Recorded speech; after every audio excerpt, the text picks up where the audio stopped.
July 19th.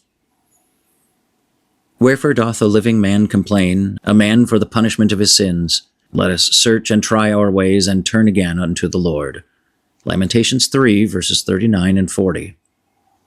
There is so much complaining and fretting among men nowadays over evil conditions prevailing in the world and in their lives, and yet there is but one misfortune that they ought to complain about, and that is their sin.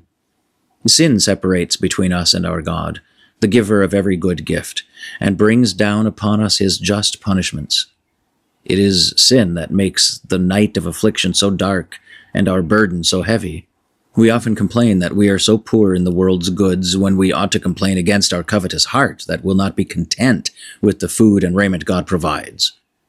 We murmur because we have no brilliant intellectual gifts, when we ought to murmur against the sinful pride living in our hearts. We fret over enemies we may have, over so many hardships and misfortunes that come upon us, when we ought to fret that our stubborn and perverse heart that will not believe that all these things are sent upon us by the wise, merciful, and omnipotent God.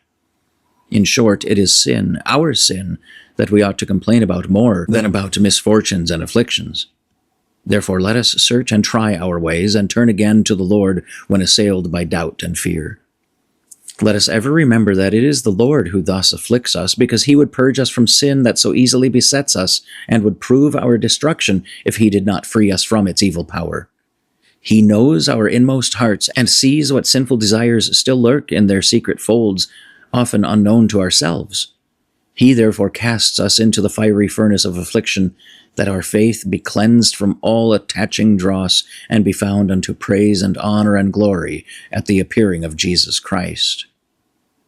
Father, whate'er of earthly bliss thy sovereign will denies, accepted at thy throne of grace, let this petition rise.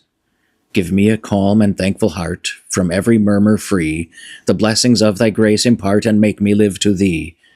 Let the sweet hope that thou art mine, my path of life attend, thy presence through my journey shine, and crown my journey's end.